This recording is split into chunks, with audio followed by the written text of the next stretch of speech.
The plane was preparing to take off, the first-class cabin glowing softly under gentle lights. Marcus Davis, the youngest CEO of the Fortune 500 company Davis Aeronautics, sat upright in seat 1A. His sleek black suit fit his strong body perfectly, his hair neatly combed, and his serious expression seemingly unaware of the curious glances sneaking toward him. He had been through countless challenges, from carrying luggage at the terminal to the boardroom, and now this flight was just the final segment in his long day of conquering the world. But that peaceful atmosphere quickly shattered. Chief Flight Attendant Derek approached with a smirk full of disdain, holding up a luxurious platter with the meal served to first-class passengers. "Sir," Derek said, his tone dripping with sarcasm and undeniable challenge, "I'm afraid this meal is only for first-class paying passengers. You should know your place." Marcus smiled lightly and pressed the call button for the attendant. No one came. He stood up and stepped forward. Derek blocked him, his eyes cold and sharp. "This seat isn't for you, black man. Coming here, thinking you're somebody. Don't bother us."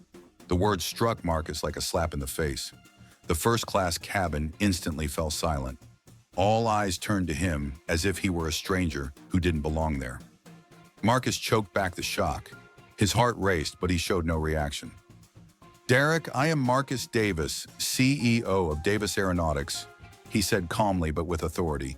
"I am not a first-class passenger today because I haven't paid for it, but because I have never wanted to be discriminated against right on my own airline." Derek sneered, eyes flashing hostility. "Who do you think will believe you're the CEO? We only see the color of your skin." In the cabin, a few white passengers muttered crude remarks. Vulgar insults directed at Marcus filled the air. "How could a black guy like you lead an airline? Just lucky, don't get delusional."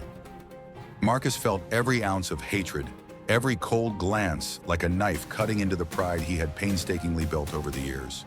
He took out his phone. The latest news flashed on the screen. Davis Aeronautics acquires Sky High Airlines. That was the moment he knew the real battle was just beginning. The atmosphere in first class remained heavy with uncomfortable silence after Derek's insulting words. Marcus stood still for a moment, closed his eyes trying to stay calm. He knew he couldn't let emotions control him now, even though every word burned the deep pride inside him like fire. "Derek," Marcus began, his voice colder and clearer, "this is not the first time I have been looked at with prejudice, but today, on my own soon-to-be-owned airline's flight, I will not accept it." Derek smirked, his eyes sparkling with contempt. "You think you're special? Just another black man among black men. You better remember your place and don't cause trouble in this cabin."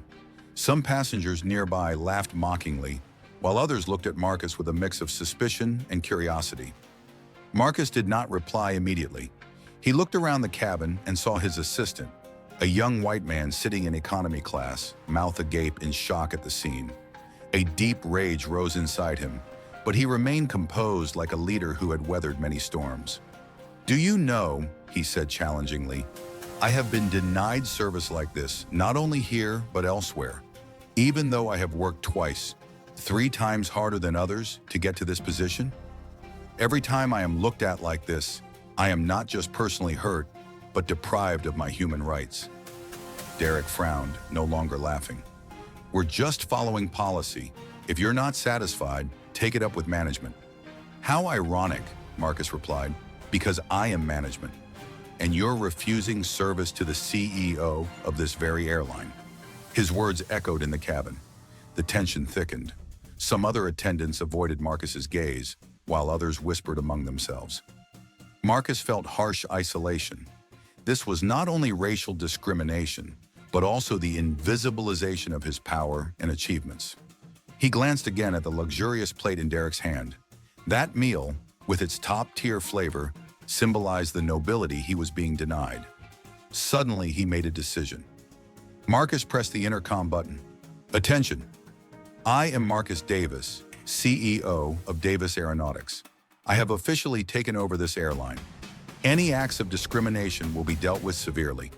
The atmosphere in the cabin began to shift. Some were doubtful, some angry, but others fell silent, reflecting. Marcus returned to his seat, took a sip of champagne, his eyes shining with faith and determination. He knew this flight was only the beginning of a long and arduous battle. The moment Marcus finished declaring his rights, the atmosphere in the first-class cabin immediately shifted. A simmering wave of hostility spread throughout the luxurious space, turning every gaze toward him sharp and frightening. Derek, the chief flight attendant, stepped forward with a challenging gait, his eyes full of contempt, a twisted, arrogant smile on his lips. You think just because you're the CEO of a big company, people will bow to you? How ridiculous. You're nothing more than a poor black man. Black is black. No matter how expensive your clothes are, it won't change the truth.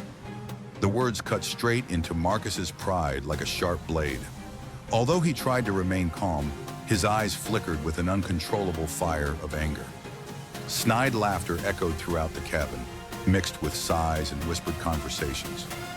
Passengers around began to discuss, many showing agreement with Derek's insults. A middle-aged man wearing a white shirt, his face twisted, sneered mockingly, "So what if you're black? Sitting in first class doesn't make you anything but cheap. You may have money and status, but you can't hide that dirty origin." A woman sitting opposite spoke with a sharp laugh. "This place is for polite, educated, and cultured people, not for dirty black people like you." Those words rang out, not just discrimination, but public humiliation. Marcus felt every word like sharp needles piercing flesh, choking him, yet he could not show any emotion outwardly. He knew this was not the first time, but hundreds, thousands of times people of color like him were treated like this. But today, in this luxurious cabin, he would no longer endure it. Marcus sighed, his eyes scanning the cabin where white guests leisurely enjoyed wine and fancy dinners, indifferent to his pain. He spoke gently but firmly. "I have been through everything, from days standing in food lines, being looked at like an animal, being kicked out of stores, to being judged just because of my skin color. I am not lucky. I have struggled every day to get here." Derek cut in, his tone sarcastic. "Struggle? Do you know why you're here? Because of white money, white power. But no matter the money, you're still a poor black man in our eyes." Some passengers began to cheer those words, while others whispered in agreement and challenge. A large white man with a flushed face shouted, "Hey, black guy, you may be CEO, but you will never be equal here. We refuse to see you as an equal." Marcus felt a rising wave of hostility in the cabin. The air grew suffocatingly tense. He tried to stay calm, speaking slowly and clearly, word by word. "I do not ask for pity. I only ask for respect, which every human being deserves." Derek stepped closer, blocking the aisle, his voice mocking and disdainful. "You think you're so important? This place is for real customers, not for lucky black guys allowed to step in." Marcus looked Derek straight in the eyes glowing brightly. "I am not lucky. I am someone who has worked tirelessly to have today, and I will not let you or anyone else insult me just because of my skin color." Another passenger stood up, voice full of challenge. "Get out of here now. We don't want to see this black guy ruin our classy atmosphere." Shouts and insults rang throughout the cabin.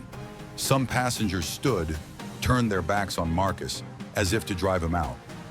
Marcus felt isolation and hostility, like a stone wall separating him from the outside world. He turned to his assistant, sitting in economy class, eyes full of worry, but also full of support. "We can't let this continue," Marcus whispered. "We must make everyone understand that racism has no place anymore." He turned back to first class, picked up his phone, and pressed the call button. The announcement echoed through the cabin. "Attention! I am Marcus Davis, CEO of Davis Aeronautics. I have just taken over this airline. Any acts of discrimination and insults against customers will be strictly dealt with." All eyes were on him with various expressions: surprise, anger, doubt, and some hope. Marcus sat down, sipped champagne, eyes shining with determination. He knew this flight was only the starting point of a long and challenging battle. Immediately after Marcus made the announcement over the intercom system, the atmosphere in the first-class cabin was no longer the same. An oppressive silence stretched on, mixed with surprised and scrutinizing glances. Derek and the crew members exchanged looks, confused but still unwilling to accept the truth. Their confidence seemed shaken. Meanwhile, Marcus sat down, trying to maintain his composure. His phone vibrated in his vest pocket. He took it out, staring intently at the screen. A message appeared. Davis Aeronautics has officially completed the acquisition of Sky High Airlines. His heart pounded hard, blood rushing. This was a crucial moment, a turning point that completely changed the game. Marcus raised his phone and called his assistant. Jennifer, prepare the documents and send the entire purchase contract to human resources and legal departments. I won't let racism ruin the company's image. Jennifer's voice was gentle but full of determination. Yes, sir. I'll do it right away. Marcus looked at the passengers and crew who were awkward and uneasy, his gaze filled with challenge. He knew no one wanted to face his true power. Derek tried to regain composure and stepped closer to Marcus, his tone sarcastic. You must be dreaming too much. Money can't buy respect, especially when you confront us. Marcus stood up, his eyes cold as steel. This isn't about money, Derek. This is about dignity and justice. Some passengers whispered and murmured among themselves. A woman, apparently a board member of a large company, whispered, I didn't expect him to dare challenge both the crew and the passengers like that. How bold. Marcus returned to his seat and called again. Jennifer, I need the schedule to meet directly with the head of human resources as soon as the plane lands. He felt everything turning in his favor. Among the crew, dissatisfaction began to erupt. An older member spoke angrily. We can't let a black man like this manipulate our entire flight. We have to do something. Derek nodded, eyes full of scheming. I'll call the superiors. We can't let him run wild. Marcus, sitting in first class, knew clearly the battle ahead wouldn't be simple, but he was ready to face it. He thought of the path he had traveled, the hard days, the times he was despised and chased away, but never gave up. Now, with power in his hands, he would use it to change the game. Not only for himself, but for millions of people of color suffering injustice. He raised his champagne glass, took a gentle sip, eyes filled with determination and resilience. The fight has only just begun, Marcus thought silently. The plane was still taxiing on the runway, but inside the first-class cabin, the atmosphere had become hotter than ever. All eyes were fixed on Marcus Davis, the black man holding his phone with a calm but steely expression. Derek, the chief flight attendant, stood right beside him, unable to hide his challenge and anger. His voice rang out, trying to control the situation but filled with dissatisfaction. Mr. Marcus, it seems you are overreacting. This flight will continue as planned. You cannot just fire us at will. Marcus looked Derek straight in the eyes, his voice firm and authoritative. I am not overreacting, Derek. I am exercising my rights as the new CEO of the airline. I will fire the entire flight crew of this flight for discriminatory behavior and insulting customers, including you. Derek gasped, unable to believe his ears. Other crew members began to gather, their eyes flashing with hostility. A female flight attendant stepped forward, her voice full of anger. Mr. Marcus, you cannot make us leave immediately. We have served thousands of flights. We are not your enemies. Marcus replied coldly, you are not my enemies, but racism and insulting attitudes are enemies of the customers and me. Your actions are unacceptable. Suddenly, a white passenger in first class stood up and shouted, Mr. Marcus, you should remember you are just a rich, arrogant black man. Don't think you have the right to decide everything here. Mocking applause erupted from many other passengers. Some shouted vulgar insults, openly insulting Marcus. Derek laughed loudly, his voice full of mockery. See, the white folks don't accept you here. You're just a black man.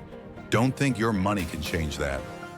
Marcus did not move, his eyes sharp as a blade. He turned on the speaker on his phone. Attention, everyone. I am Marcus Davis, CEO of Davis Aeronautics. All acts of discrimination, insult, and slander against me or anyone else will be strictly punished. Flight 422's crew is hereby terminated. Marcus's voice echoed throughout the cabin, causing chaos. The crew began to react violently. Some shouted, others tried to persuade passengers against Marcus. An older flight attendant yelled at Marcus, "You can't do this. We will sue you for unlawful dismissal." Marcus responded, "I have all the documents and acquisition contracts ready. We will settle everything legally and justly." Meanwhile, security personnel entered the cabin, preparing to carry out the dismissal order. Some white passengers turned their backs, showing displeasure and disagreement. Marcus stood up, looked Derek and the crew in the eyes, his voice sharp. "This is not just my battle. This is the fight for respect and equality for everyone. You will not stop the change that is coming." He walked out of first class and headed to the cockpit, where the pilots watched the scene with surprise. The confrontation had reached its peak. Chaos engulfed the entire cabin. The next morning, news about the shocking event on Flight 422 quickly spread across major newspapers, social media, and prominent media channels. Marcus Davis, the youngest black CEO of Davis Aeronautics, had publicly fired the entire flight crew for acts of racial discrimination and insulting customers. Major newspapers promptly published powerful headlines. "Young black CEO breaks racism on first-class flight. Marcus Davis's revolution, power and justice. Racism in the skies. Flight crew fired for insulting customers of color." On social media, millions of users shared the story with a wide range of emotions, from outrage and support to heated debate. Some voiced support for Marcus, praising him as a symbol of change and justice. They shared personal stories of racial discrimination they had experienced. "I'm proud of Marcus. Finally, someone dares to stand up against this injustice," wrote a Twitter user. "I've been treated badly just because of my skin color. Marcus showed us no one has the right to insult or look down on us," shared a Facebook account. However, not everyone agreed. Some criticized Marcus as being too extreme, damaging the airline's image and causing chaos. Some online groups called him a troublemaker, arrogant black man, and even issued personal threats. On morning television shows, commentators debated vigorously. A female commentator said, "Marcus Davis did the right thing. Racism has no place in modern society." Another countered, "He fired the crew without approval. That's an excessive and unprofessional act." Marcus, in Davis Aeronautics Executive Office, followed all the reactions with intense focus. He understood that beyond handling the internal incident, he also had to rebuild trust with customers, shareholders, and the public. He held a press conference where he shared, "This is not just my story or the airlines. It is the story of millions who face prejudice and discrimination every day. We need to change mindsets and build an environment of fairness and mutual respect." The press conference received support from many human rights organizations and social leaders. At the same time, Davis Aeronautics began implementing diversity and anti-discrimination training programs for all employees. The Human Resources Department coordinated with lawyers to handle potential lawsuits while negotiating with newly hired flight crews to replace the dismissed staff. Marcus also took time to meet directly with employees, listening to their stories and concerns to build a new, sustainable, and fair corporate culture. However, pressure from opposing groups remained constant. Marcus received many threats, strong opposition, and pressure from competitors. But he did not waver. He knew the fight against racial discrimination was not a one-time battle, but a long and arduous journey. Marcus silently vowed, "I will not stop until fairness and respect become the norm in every corner of society." After all the storms, Marcus Davis stood before an audience in a live televised speech, the stage lights shining brightly on his determined face. He began in a deep, warm, yet powerful voice. "Life is not always fair. I have endured scornful glances and insulting words just because of my skin color. But I chose not to remain silent, not to accept those prejudices." The hall fell silent. Everyone listened attentively to his words. "We are all human beings, all deserving of respect and fair treatment. I stand here not only for myself, but for millions who are suffocated by prejudice and discrimination." He looked out at the audience, his eyes full of conviction. Change does not come from one person, but from collective strength. Let us fight together to build a fairer society with no place for any form of discrimination. Marcus ended his speech to thunderous applause and cheers that lit a new hope. At Davis Aeronautics, Marcus continued to strengthen the corporate culture, implementing diversity and inclusion policies, and organizing training programs on cultural awareness and respect. He frequently participated in social forums and seminars, sharing his story, inspiring the younger generation and those fighting for equality. Life kept challenging Marcus, but he remained steadfast in his mission. He understood that the fight against racial discrimination was a long journey, requiring patience, courage, and unwavering faith.